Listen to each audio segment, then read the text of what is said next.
The year is 1963. In the small town of Derinköy, in central Turkey, a man is renovating his home. Like many of the houses in the region, it's a simple cave house, its rooms carved into the soft stone landscape.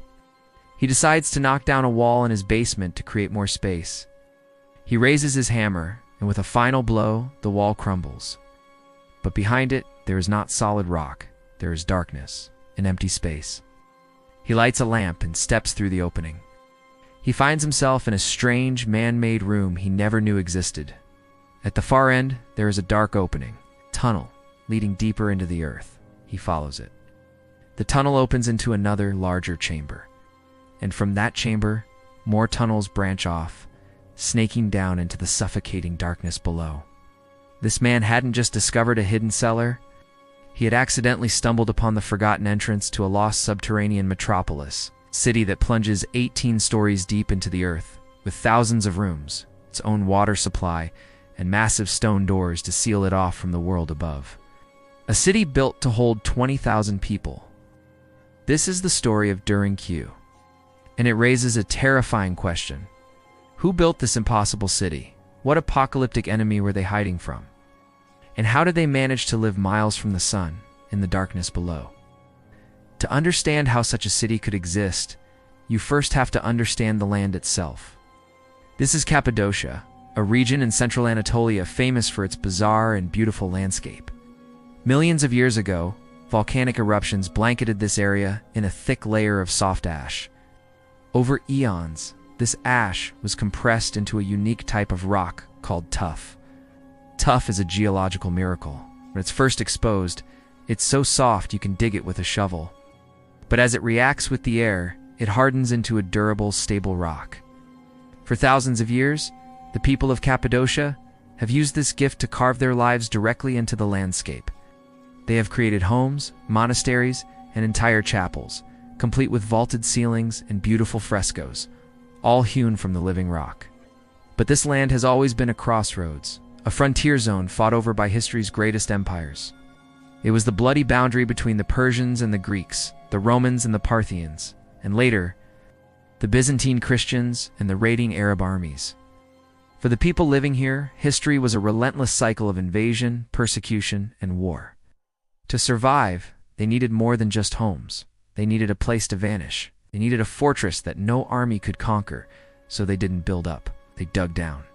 Derinköy is the largest and deepest of nearly 200 underground cities discovered in Cappadocia so far. It is an absolute marvel of engineering. It's plunging more than 280 feet, or 85 meters into the earth. It is a vertical subterranean city with at least 18 distinct levels.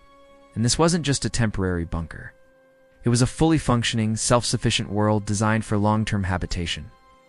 The upper levels, closest to the surface, housed the more common areas: stables for livestock, cellars for storage, and presses for making wine and oil. As you descend deeper, the city becomes more complex. You find a sprawling network of living quarters, communal kitchens with soot-stained ceilings from ancient fires, and even a large cruciform church with a magnificent barrel-vaulted ceiling, all carved from the rock nearly 200 feet underground. But the true genius of Derinköy lies in its infrastructure. How do you get air for 20,000 people 18 stories down? The builders solved this with over 50 massive ventilation shafts.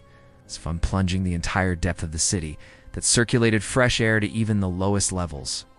For water, they didn't rely on surface rivers that could be poisoned by an enemy. Instead, they dug a deep well shaft that tapped directly into the underground water table, providing clean, protected water to multiple levels. And this city wasn't an island. It was the capital of a subterranean kingdom. Archaeologists believe a 5-mile-long tunnel, not yet fully excavated, connects Derinköy to its neighboring underground city of Kamakuk, linking them into a massive defensive network. And it needed to be defended. The most incredible features of Derinköy are its security systems. At key choke points throughout the city, the builders carved massive stone-wheeled doors out of the walls themselves. These doors, weighing up to half a ton each, could be rolled into place from the inside, perfectly blocking the passageways.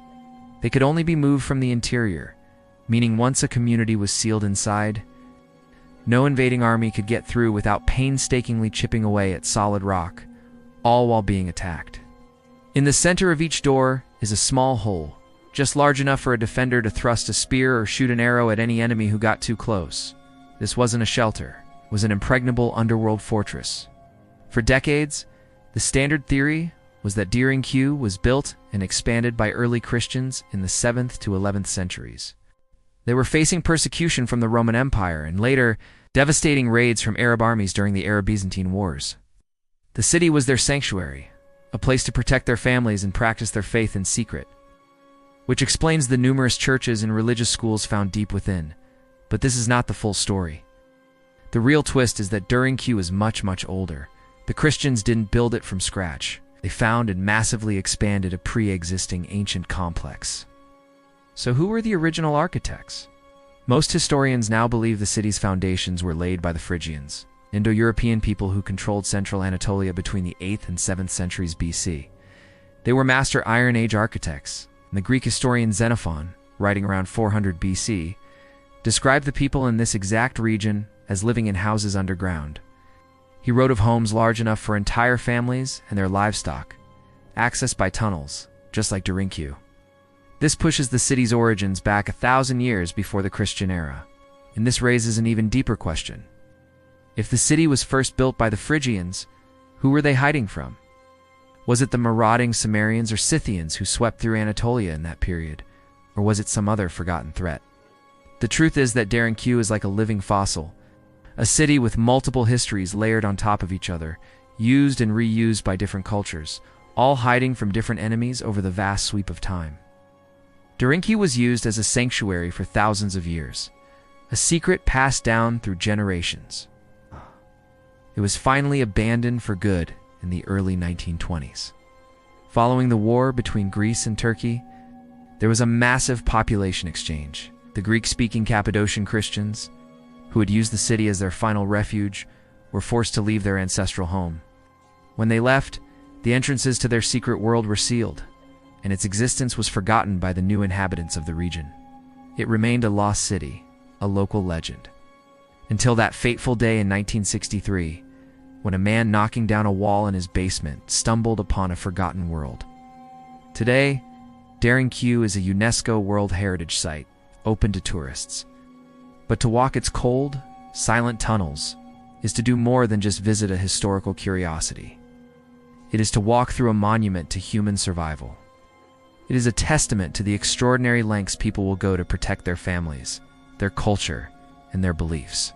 It is a fortress born of fear and desperation, and a stunning example of human ingenuity in the face of annihilation. Dering is the largest underground city we have found and excavated so far. But it is just one of hundreds that riddled the landscape of Cappadocia. The ground beneath our feet is not as solid as we think. It is honeycombed with history, with secrets, and with silent, forgotten worlds. It leaves you to wonder, how many other cities are still out there, just waiting for another wall to be knocked down? If you were astonished by this hidden city, you must learn about the incredible discovery of the ancient Garamantian civilization, who built their own lost cities right in the heart of the Sahara Desert.